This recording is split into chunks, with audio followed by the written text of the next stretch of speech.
अपनी इंट्रोडक्शन के बाद शुरू करना चाहूंगा। 2017-19 में मैंने अपना एमबीए हेल्थ मैनेजमेंट किया। बहुत शॉर्ट में इंट्रोडक्शन दूंगा। अभी मैं करंटली पॉपुलेशन स्टडीज की पढ़ाई कर रहा हूँ international institute of population science से। इसके अलावा मेरा थर्ड इंट्रोडक्शन है कि अभी मैं एग्जीक्यूटिव प्रोग्राम कर रहा हूँ, एआई मार्केटिंग के बारे में सीख रहा हूँ 2024-25 बैच में, यानी कि करंटली अभी मैं दो डिग्री कर रहा हूँ। और मेरा 5 साल का हेल्थ का एक्सपीरियंस है। मैंने डिपार्टमेंट ऑफ हेल्थ के साथ काम किया है, गवर्नमेंट ऑफ बिहार और गवर्नमेंट ऑफ साथ। और पिछले 11 महीने से लगातार 16 जुलाई 2023 से लगातार मैं एज ए आरसीएम का फुल टाइम टेक्निकल अचीवर अभी आप सभी लोगों के बीच में बातचीत कर रहा हूं, और इस बिजनेस का अंडर 30 टेक्निकल यूथ अचीवर हूं।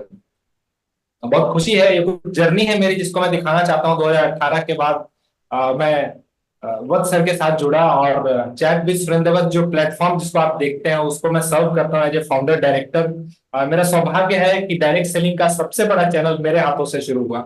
इसके लिए मैं रेस्पेक्टेड वत्स सर को और मैं अपने great upline respected Shekhar sir, Sujeet sir, सबको बहुत बहुत धन्यवाद देना चाहता हूँ।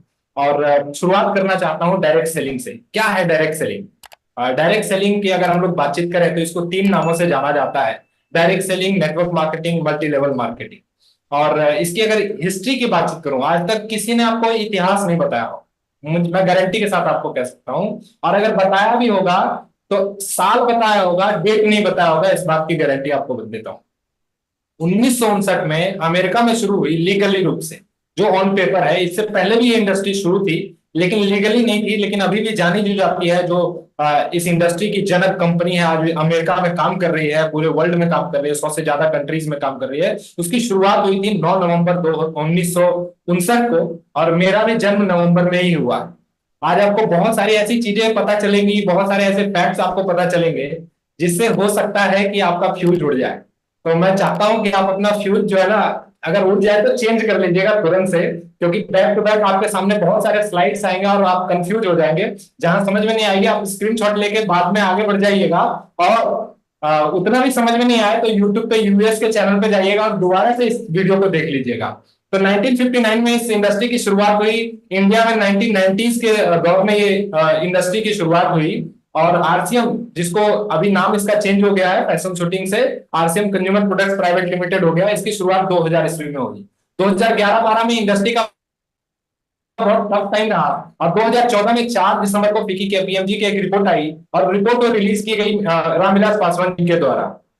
तो 2014 से इस इंडस्ट्री की पॉजिटिविटी भारत में बननी शुरू हुई, रिदम बनना शुरू हुआ। 2016 आया, इस पे एफडीएसए का ओपन इवेंट हुआ, और मैं सौभाग्यशाली हूं कि 8 सितंबर के प्रोग्राम में दिल्ली में जो ओपन इवेंट हुआ था, इस इवेंट का मैं भी हिस्सा था। इसके बाद 9 सितंबर को मिनिस्ट्री ऑफ कंज्यूमर अफेयर्स ने पहली बार गाइडलाइन रिलीज करी। फिर पॉजिटिविटी का माहौल, 26 अक्टूबर को गैजेट नोटिफिकेशन हो गया, डायरेक्ट सेलिंग का गजब का माहौल बन गया। उसके बाद 2019 में कंज्यूमर प्रोटेक्शन एक्ट आया, ये सारी चीजें हुई। ये सारे डेट बाय डेट सब कुछ आपको वेबसाइट पे मिलेगा, मैं कुछ अलग से आपको बता नहीं रहा हूं। कहना क्या चाहता हूं, ये इंडस्ट्री अभी किस स्तर पे काम कर रही है। 2021 में फिर direct selling consumer protection act के तहत इसमें अमेंडमेंट आए, डायरेक्ट सेलिंग रूल्स आए। फिर 2023 में इसका अमेंडमेंट आया consumer protection direct selling rules का, जो 21 जून को आया था, आज से ठीक 3 साल पहले, आज से ठीक 1 साल पहले। तो गाइडलाइन के बाद डायरेक्ट सेलिंग रूल्स को आए हुए 3 साल होने वाले हैं, और इसका अमेंडमेंट आए हुए 1 साल होने वाले हैं। 2 अगस्त को एक ऑनलाइन ट्रांजेक्शन को लेके भी कुछ नोटिफिकेशन आए थे, और 8 मार्च 2024 को फर्स्ट टाइम डायरेक्ट सेलिंग के इतिहास में ऐसा हुआ कि इंडियन मिनिस्टर्स आके डायरेक्ट सेलिंग के बारे में खुल के बातें की है। ये माहौल अभी डायरेक्ट सेलिंग का है। और ये वीडियो है, मैं जस्ट 1 मिनट से भी कम का वीडियो है, मैं आपको दिखा मुकाम पे देखना चाहते हैं जिसकी हकदार है। एक एसोसिएशन है जिसका आपने पिछले दिनों खूब सारा नाम सुना होगा, अखबारों में, न्यूज चैनलों में, ADSCI। जी हाँ, केंद्र सरकार ने डायरेक्ट सेलिंग इंडस्ट्री को लीगल स्टेटस हो गया है। अब इसका लीगल स्टेटस हो गया, अब इसको लोग इंडस्ट्री के तौर पे कर सकते हैं। और मेरे जैसे युवा क्यों कर रहे हैं इतनी बड़ी बड़ी डिग्री होल्ड करते हुए भी? आज के डेट में मैं मार्केट में जाऊं तो मेरा रेट जो है ₹1,00,000 महीने का है, लेकिन वहां पे मैं अपने आप को बहुत सस्ता महसूस करता हूं, इसीलिए डायरेक्ट सेलिंग कर रहा हूं। आज बात करूंगा कुछ यूथ की, कुछ नेक्स्ट जनरेशन की, ऐसी चीजें आपके सामने, ऐसे पर्दे उठाऊंगा जिसके बारे में शायद आपको अभी तक पता नहीं होगा। जो यंग और जनरेशन की बातचीत होती है, युवा और युवावस्था की बातचीत होती है, तो युवावस्था क्या है? युवावस्था है, रेस्पेक्टेड डीसी छाबड़ा सर कहते हैं हम सभी लोगों को, जिनकी छोटी छोटी आंखों में बड़े बड़े सपने होते हैं, वो एक युवावस्था में है। और जिनके सपने मर गए हैं, वो चाहे किसी भी उम्र में हो, वो कुछ भी नहीं कर सकते। तो एक 1881 फॉर्मूला आपको बताना चाहता हूं। 1881 फॉर्मूला क्या है? 18 साल पहले, हमारे जिंदगी के पहले 18 साल हम लोग क्या करते हैं? लर्निंग फेज में रहते हैं, हम सीखते हैं, स्कूल जाते हैं, फॉर्मल एजुकेशन लेते हैं, और बहुत ज्यादा करियर को लेके सीरियस नहीं रहते, बापू भोजनालय में खाते हैं, फैमिली पे डिपेंडेंट रहते हैं, अपने फॉर्मल एजुकेशन में बिजी रहते हैं। कोई जिम्मेदारी नहीं होती कि हमें बिजली बिल जमा करना है या घर का क्या खर्चा कैसे चलेगा, कोई अर्निंग नहीं, सब मजे में जिंदगी बीतती है। हम अपना टाइम खूब बर्बाद करते हैं इस टाइम में, और कोई बड़े सपने नहीं होते इस समय में। लेकिन जैसे ही हम दूसरे फेज में आते हैं, दूसरे फेज में आते ही हम 21 साल की उस अवस्था में आ जाते हैं जहां से हमारे लाइफ का ग्रोथ फेज शुरू होता है, जो 19 साल के बाद से शुरू हो जाता है। और यहाँ पे हम अपने लाइफ के बारे में, अपने करियर के बारे में थोड़ा सोचना शुरू हो जाते हैं, थोड़े सीरियस हो जाते हैं, थोड़ा पैसा कमाना शुरू करते हैं, थोड़ी नई स्किल्स सीखते हैं, थोड़ा अपने कामों में बिजी हो जाते हैं, और थोड़ी जिम्मेदारी उठाना शुरू कर देते हैं। और बड़े बड़े सपने पहले तो बचपन में हमने देखे, और फिर जब बड़े हुए तो ये फील हो गया, ये महसूस हो गया कि यार अब ये सपने जो है ना हमारे लिए नहीं है, हमारे लिए तो 9 to 5 का जॉब है, और इससे ज्यादा बड़ा हम अपने लाइफ में कुछ कर नहीं सकते। उसके बाद ऐसे ही आ जाती है तीसरा फेज हमारे लाइफ का आ जाता है, जो 39 से 59 साल का होता है, जिसे हम लोग लाइफ का गोल्डन फेज कहते हैं, जहां पे हेल्थ हमारी प्रायोरिटी हो जाती है, वेल्थ क्रिएशन हमारी प्रायोरिटी हो जाती है कि हमें बहुत सारा पैसा बनाना है, वेल्थ क्रिएट करना है, टाइम फ्रीडम चाहिए, अपने पैशन को फाइंड करते हैं, और अपने लाइफ को पूरे अबंडेंस के साथ जीने के प्रयास करते हैं, अपने फैमिली को, अपने बच्चों को टाइम देने की शुरुआत कर देते हैं हम यहाँ पे। इसके बाद हमारे लाइफ का जो है वो चौथा फेज आता है, जिसे हम लोग बोलते हैं रिटायरमेंट फेज। रिटायरमेंट फेज में क्या होता है? हम अपने बच्चों की शादी कर देते हैं, हम ग्रैंड पेरेंट्स बन जाते हैं, हम दादा दादी बन जाते हैं। इसके बाद हम हरिद्वार ऋषिकेश का टूर बना लेते हैं, फिर आते हैं, फिर हम थोड़ा प्रवचन सुनते हैं, ये सारी चीजें होती है। और जैसे ही हम 81 साल की उम्र में जाते हैं, तो ये हमारे जिंदगी का आखिरी पड़ाव होता है, जिसे एंडिंग फेज बोलते हैं। यहाँ हम अपने स्वास्थ्य के साथ स्ट्रगल कर रहे होते हैं, बहुत सारे हमें फिजिकल सपोर्ट चाहिए होता है, हम अकेले नहीं रह सकते, हम भजन वगैरह गाने लग जाते हैं, खूब प्रवचन देखते हैं, बहुत सारे लोगों को सुनते हैं, और बस ये इंतजार करते हैं कि कैसे ये घड़ी बीते जल्दी से जल्दी, और मैं अब भगवान को या अल्लाह को प्यारा हो जाऊं। ये है 1881 फॉर्मूला। ये आपकी, हमारी, हम सब लोगों की कहानी में बयां कर रहा हूं। अब आप कहेंगे ये यूथ जनरेशन के प्रोग्राम में ये सारी चीजें बताने की क्या जरूरत है? तो आज आपको हर चीज जुड़ा हुआ महसूस आप करेंगे, हर चीजों को आप लिंक कर पाएंगे। कैसे? आपने जनरेशन का तो नाम सुना होगा, लेकिन जनरेशन की परिभाषा नहीं आती होगी आपको। मैं आपको बताता हूं जनरेशन क्या होता है। जो लोग 1946 से पहले जन्मे हैं ना, उन्हें बिल्डर्स कहा जाता है। जो लोग 1946 से 1964 के बीच में जन्मे ना, उन्हें बेबी बूमर्स कहा जाता है। जो लोग 1965 से 1979 के बीच में जन्मे, उनको जेन एक्स कहा जाता है। जो लोग 1980 और 94 के बीच में, जिसमें कि मैं हूं, उन्हें जेन वाई कहा जाता है। और जो लोग 1995 के बाद जन्मे हैं, उन्हें जेन जेड कहा जाता है। और जो लोग 2010 के बाद जन्मे हैं, अभी तक 2024 में जिनका जन्म होगा, उन्हें जेन अल्फा कहा जाता है। अब आप कहेंगे ये सवाल मैं क्यों कह रहा हूं? 7 जुलाई के प्रोग्राम का क्या कनेक्शन है? ये जो आप पीढ़ी देख रहे हैं ना, जो 1995 के बाद आने वाली है, इसे हम लोग कहते हैं नेक्स्ट जनरेशन। आप ये मत समझिएगा कि कोर लीडर के बच्चे हैं वो नेक्स्ट जनरेशन है। जरूरी नहीं है कि वो कोर लीडर के बच्चे हैं तभी वो नेक्स्ट जनरेशन है। नेक्स्ट जनरेशन आपके बच्चे भी हैं। अगर वो 1995 के बाद जन्मे है ना, तो वो भी नेक्स्ट जनरेशन है। वो जेन सी कहलाते हैं, वो जेन अल्फा कहलाते हैं। और मैं आपको बहुत सारे फैक्ट्स बताऊंगा आज नेक्स्ट जनरेशन के बारे में। मैं आपको बताऊं 1995 से 2009, अगर मैं इसका कैलकुलेशन करूं, मैं बहुत सारा कैलकुलेशन करके आया हूं आज आप लोगों के बीच में। 2024 से 1995, यानी कि इनकी अभी उम्र कितनी हुई है? अधिकतम 29 साल, और कम से कम मतलब मिनिमम एज कितनी हुई है? 15 साल। यानी कि आप देखिए 3 साल के बाद जो लोग 2009 में जन्मे हैं, वो डायरेक्ट सेलिंग में ज्वाइन करने के लिए एलिजिबल होंगे। एलिजिबल एलिजिबिलिटी क्राइटेरिया के हिसाब से, लीगलिटी के हिसाब से 18 साल से नीचे का कोई व्यक्ति आरसीएम ज्वाइन कर ही नहीं सकता। यानी कि अभी 3 साल है, 2027 में असली आरसीएम की शुरुआत होने वाली है। मैं आपको बता रहा हूं, अभी तक तो जस्ट नींव भरी जा रही है, सबका बेस बनाया जा रहा है। और मैं आपको बताऊं, ये जेन अल्फा जो है ना, ये अभी 14 साल इनके अधिकतम उम्र है, और 2024 में जो लोग जन्म लेंगे उनके पास जो मैक्सिमम है उनके पास 10 साल है, यानी कि 2034, और जो मिनिमम है वो 18 साल यानी कि 2042। ये सब क्यों बता रहा हूं मैं आपको, एक कैलकुलेशन क्यों बता रहा हूं? 2042, जेन एक्स, जेन अल्फा, क्या कनेक्शन है इसका? आइए थोड़ा उदाहरण से समझते हैं। मैंने आपको बताया ना, ये स्लाइड अगर आपको याद रहे तो आप अगर इसको देखें, अगर आप इसका स्क्रीनशॉट ले सकें, तो आपसे एक क्वेश्चन पूछूंगा मैं अभी, ये कि बिल्डर्स कौन है, बेबी बूमर्स कौन है, जेन एक्स कौन है, जेन वाई कौन है, जेन जेड कौन है और जेन अल्फा कौन है। इसको अगर आप देखेंगे आगे तो आपको ये बात समझ में आएगी कि यूएस में 1959 में ये इंडस्ट्री की शुरुआत हुई, और एक व्यक्ति है जिसका नाम है रॉल्फ किप, ये 1,44,00,000 कमाता है साल का डायरेक्ट सेलिंग इंडस्ट्री से, और ये 1960 का जन्म हुआ व्यक्ति है, यानी कि ये बेबी बूमर्स है। ये इनका नाम है डेक्स्टर वाइगर।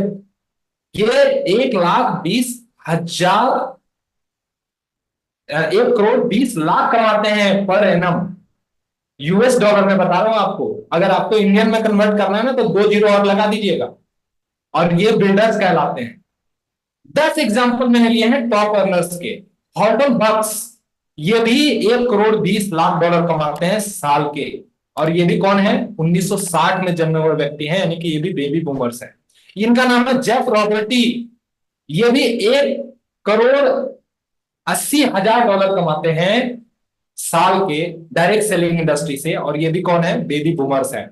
ये है इवान एंड मोनिका तापिया, ये भी 1 करोड़ से ज्यादा कमाते हैं डॉलर का, और ये भी कौन है? 1980s में जन्मे हुए लोग हैं, यानी कि बेबी बूमर्स हैं। ये कौन है? इवान टापिया, ये 1 करोड़ से थोड़ा कम $90 लाख कमाते हैं, और ये इनका भी जन्म 1981 में हुआ है। आप देखिए टॉम बेथानियल कैजिन, इनका जन्म कब हुआ है? इनका भी जन्म 1960 में हुआ है, और ये भी 8 करोड़ से ज्यादा डॉलर में कमाते हैं। Mike Dillard 7 crore 20 lakh dollar, sorry 72 lakh dollar. Baby boomers 1977 के जन्म के व्यक्ति हैं ये। अगर मैं ब्रायन कैरोथर्स की बातचीत करूं तो ये भी 66 लाख डॉलर कमाते। देखते जाइए, मैं बस डेफिनेशन क्या बता रहा हूं, आज मैंने आपको जनरेशन की परिभाषा बताई है, इसके साल की उम्र को देखिए बस। 1967 के हैं ये बेबी बूमर्स, पूरे वर्ल्ड के टॉप अंदर में आते हैं ये यूएस में। और ये भी ये लीसा ग्रॉस में कब की जन्मी है? 1963 की। अब ये 10 उदाहरण थे यूएस के। एक उदाहरण आपको दे रहा हूं, एक लड़की जिसका नाम है अंजलि कोठारी, जिसने 1 मई 2023 से आरसीएम की शुरुआत की है। पता है, इसको कहते हैं नेक्स्ट जनरेशन। ये असली नेक्स्ट जनरेशन है। कैसे पता है? 7 अप्रैल 1999 में इनका जन्म हुआ है, और अभी ये मात्र 25 साल की है। ये सब बातें मैं आपको क्यों बता रहा हूं, इसका क्या कनेक्शन है, तो मैं आपको बताना चाहता हूं। आज हम लोग कहते हैं ना कि यूएस में सबसे ज्यादा डायरेक्ट सेलिंग हो रहा है, यूएस में सबसे बड़ा टर्नओवर है, हम यूएस को बीट कर जाएंगे, हम कंपटीशन कर रहे हैं। जब लिस्ट निकलता है, आज मैं लिस्ट दिखाऊंगा आपको, तो उस लिस्ट में यूनाइटेड स्टेट्स ऑफ अमेरिका का सबसे ज्यादा टर्नओवर आता है। लेकिन आपको पता है यूएस के टर्नओवर को बड़ा करने का काम बेबी बूमर्स ने किया है। और मैं एक भविष्यवाणी कर रहा हूं, आज इस वीडियो को 2050 में भी सुना जा सकता है, एक भविष्यवाणी कर रहा हूं। Next generation Indian direct selling industry का इतिहास लिखेंगे। Next generation Indian direct selling industry का इतिहास लिखेंगे, और भारत में अगर भारत नंबर 1 बनेगा 2042 आते आते, तो डायरेक्ट सेलिंग बहुत बड़ा रूप ले लेगी।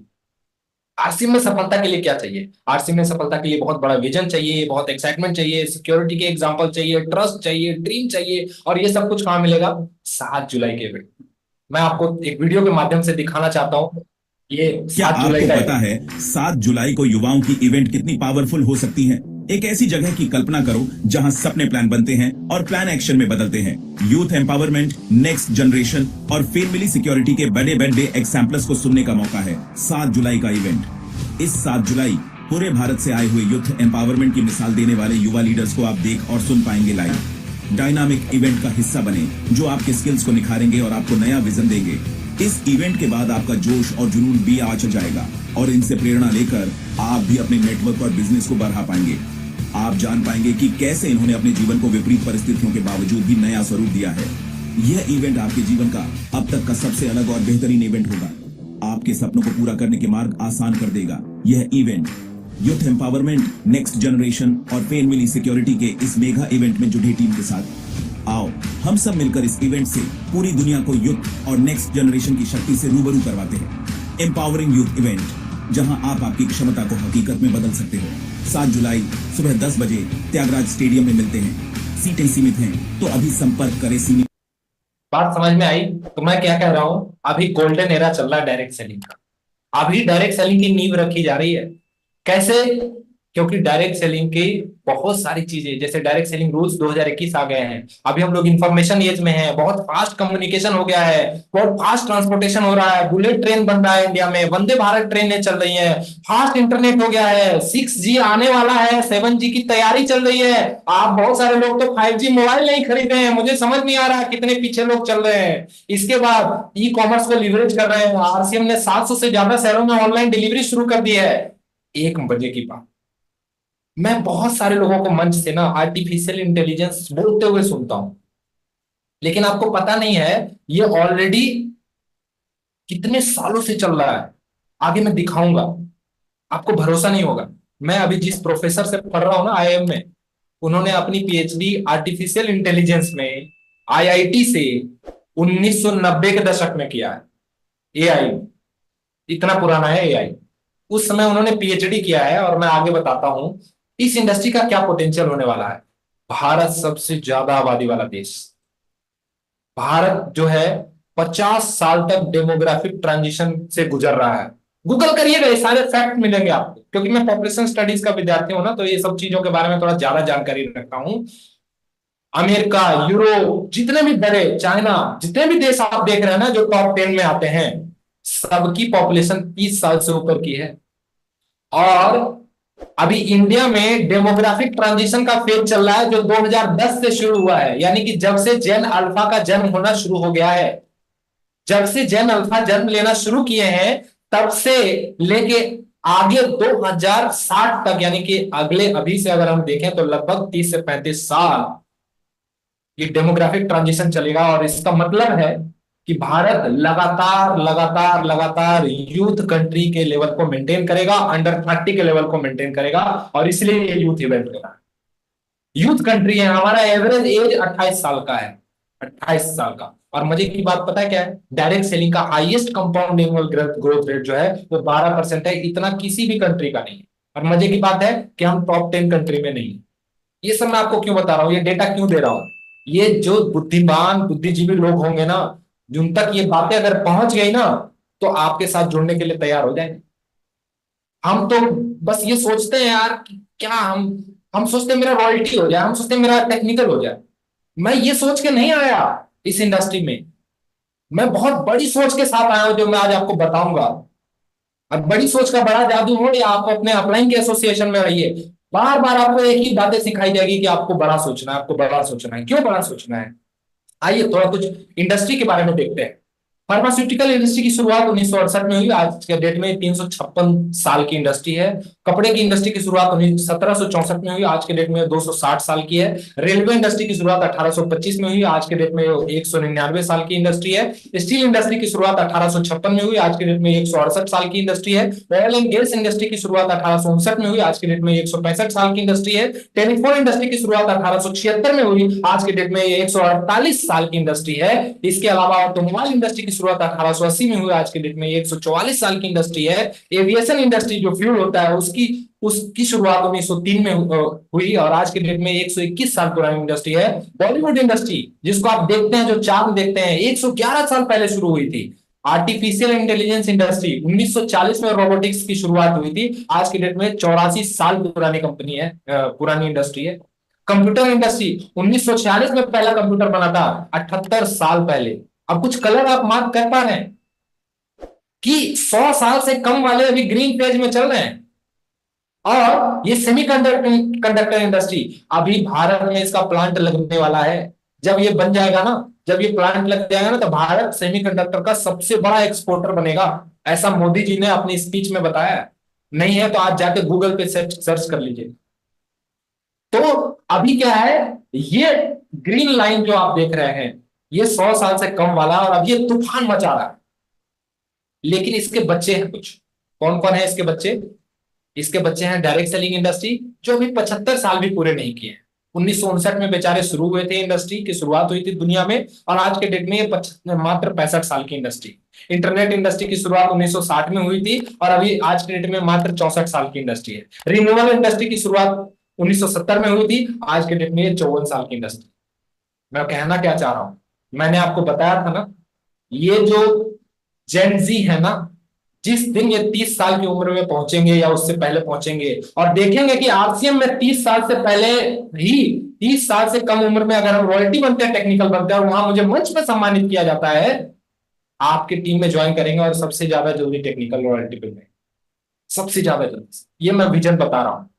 मैं क्या कहना चाहता हूं, ये सब चीज के लिए कि थोड़ा सा धैर्य रखना है। क्यों धैर्य रखना है? क्योंकि प्यार का पहला खत लिखने में तो वक्त है, नए परिंदों को उड़ने में तो वक्त लगता है, जिस्म की बात नहीं थी उनके दिल तक जाना था, लंबी दूरी तय करने में वक्त तो लगता है, गांठ अगर लग जाए तो फिर रिश्ते हो या डोरी, लाख करे कोशिश खुलने में वक्त तो लगता है, हमने इलाज जख्म दिल तो ढूंढ लिया है, लेकिन गहरे जख्मों को भरने में तो वक्त लगता है। कहना चाहता हूं, आप जिस इंडस्ट्री में है ना, ये इंडस्ट्री अब मैच्योर होने वाली है।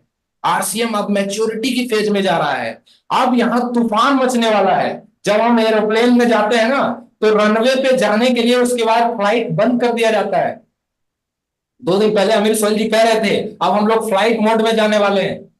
अब हम लोग उड़ान भरने के लिए असली तैयार कर रहे हैं, और अगले 10 साल तक सिर्फ तैयारी ही चलेगी। मैं आपको बता रहा हूं डायरेक्ट सेलिंग का विजन, आगे मैं बताऊंगा। कुछ लोगों का सवाल होता है, यार भारत के प्रधानमंत्री कब इस पे बात करेंगे, कब डायरेक्ट सेलिंग इंडस्ट्री पे मोदी जी बात करेंगे? 1959 में डायरेक्ट सेलिंग की शुरुआत हुई यूएस में, और 2011 में, मतलब 52 साल लगे वहां के राष्ट्रपति को बात करने। अगर उसके हिसाब से हम देखें तो 2042, 52 साल, 2042 लगेंगे प्रधानमंत्री को, राष्ट्रपति को इसके बारे में बात करने में। लेकिन आप इनको जानते हैं ना, अगर मुझे दोबारा शुरू करने का मौका दिया जाए तो मैं नेटवर्क मार्केटिंग को चुनूंगा। ये उनका वीडियो है, मैं प्ले नहीं करूंगा, समय कम है। अगर मैं आज से शुरुआत कर रहा होता तो मैं नेटवर्क मार्केटिंग को उद्योग में लाखों कमाता। इनकी वीडियो है, नेटवर्क मार्केटिंग 21वीं सदी का सबसे तेजी से बढ़ने वाला व्यवसाय है, जिसमें विश्व स्तर पर हर युवा पुरुष और महिला को शामिल होना चाहिए, अन्यथा आप कभी भी अपनी युवावस्था का सर्वश्रेष्ठ नहीं पा सकेंगे। दुनिया में सबसे अमीर लोग नेटवर्क ढूंढते हैं, बनाते हैं, बाकी सभी लोग नेटवर्क ढूंढते हैं। नेटवर्क मार्केटिंग आज अपने 60 वर्षों के इतिहास में किसी भी समय की तुलना में अधिक व्यापक रूप से स्वीकृत है। और मैं आपको बताना चाहता हूं, ये दुनिया की सबसे 3 बड़ी कंपनी को खरीद चुके हैं भाई साहब। बहुत बड़ा वेल्थ है इनके पास। आई कोड्रेक के सबसे अमीर आदमी माने जाते हैं वॉरेन बफेट। दुनिया की 3 सबसे बड़ी कंपनी को खरीद चुके हैं डायरेक्ट सेलिंग के यूएस में। इनको विजन दिखा है। नेटवर्क मार्केटिंग लोगों के माध्यम से लोगों के लिए और लोगों के द्वारा नेट मार्केटिंग के बारे में है, ऐसा इन्होंने 2011 में बोला था। हो क्या रहा है, अभी की स्थिति क्या है, वर्तमान स्थिति क्या है, आप किस स्थिति में है? आप कंफ्यूजन में है यार, 7 जुलाई को जाना चाहिए नहीं जाना चाहिए? दुनिया के सफलतम लोग इसे नई सदी का नया बिजनेस तथा इसकी वर्तमान रफ्तार को तूफान से पहले की शांति कर रहे हैं। बहुत बड़ा तूफान आने वाला है साथियों। 2016 में अमिताभ कांत ने इस पे बात किया था। अमिताभ कांत जी ने, जो सीईओ है नीति आयोग के। अनुराग ठाकुर मिनिस्ट्री, पहले ये फाइनेंस मिनिस्ट्री में थे, 2019 में इन्होंने बात किया। 2024 में इस पे बातचीत किया है ministry of women child development ने, इस पे बातचीत किया है पीयूष गोयल जी ने। अब माहौल बनने वाला है।